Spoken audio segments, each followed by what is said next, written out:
Hey, dude, samurai are super cool, right? But their proud era came to an end with the Meiji Restoration, didn't it? You got it, Sora. The Meiji Restoration was a massive turning point for Japan's samurai. Their dramatic history deserves some deep diving, don't you think? I wonder why the samurai era had to end in the first place.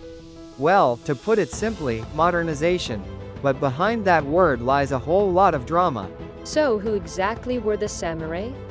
From the Kamakura period, 1185 to 1333 to the Edo period, 1603 to 1868. The samurai were at the heart of Japan's government and society. They valued both martial and scholarly skills and followed a code of honor called Bushido, a way of life centered on loyalty and duty. And their swords, right? Their katana were more than just weapons. They were their souls. Exactly, they even had the right to strike an excuse, called kirisutegomen. If someone disrespected them beyond tolerance, they could cut them down on the spot. Sounds wild in today's world, huh? That's both terrifying and fascinating at the same time. But then, everything changed in the Meiji era, didn't it? Yeah, it was a time of chaos and transformation. In Meiji Year 2, 1869, samurai were renamed shizoku and received government stipends to live on. But by Meiji Year 9, 1876, those stipends were abolished due to financial problems. How did the shizoku survive after that? Many tried farming or starting businesses, but they often failed since they weren't used to those jobs. It was so common that people coined the phrase, shizoku business, which meant something doomed to fail. That sounds heartbreaking. So, did samurai just give up on life? Some couldn't adapt and struggled.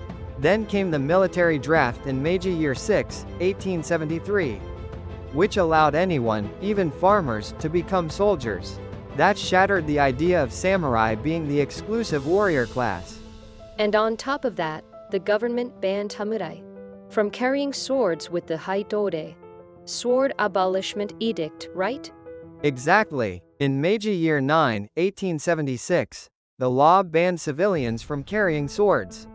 For samurai, whose swords symbolized their very existence, it was a crushing blow. The samurai's final stand. That's when the Satsuma Rebellion happened, isn't it? Samurai fought back. That's right. In Meiji Year 10, 1877, Saigo Takamori led a group of shizoku in revolt. But the government army, armed with modern weapons like rifles and cannons, defeated them. So, even farmer-stern soldiers could overpower samurai with the right equipment. Exactly. The Satsuma Rebellion marked the final curtain call for the samurai era. Speaking of which, doesn't the Demon Slayer spin-off have a story inspired by this era? Yeah, in the Rengoku Kyojuro Gaiden side story, there's a demon called Kyojuro, who used to be a proud samurai. After losing to modern guns, he turned into a demon to escape his despair. And then he started relying on weapons like guns and bombs instead of his sword. But in his final fight with Rengoku Kyojuro, he picks up a katana again, doesn't he? Exactly. In his last moments, it felt like he was reclaiming his lost pride as a samurai. Maybe Hairo's despair came from the same place as real samurai, feeling the loss of their way of life. You've got it. Many samurai felt that way. But even in the face of despair, some of them found new paths. They became police officers, teachers, or successful entrepreneurs. No matter how much the world changes, holding on to your pride and forging a new path is what's important.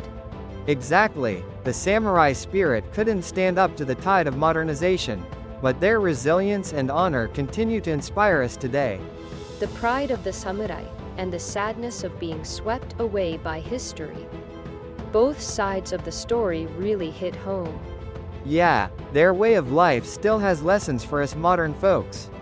Everyone, take a moment to reflect on the samurai's history and spirit. And don't forget to like and subscribe to our channel. Thanks for watching. See you later.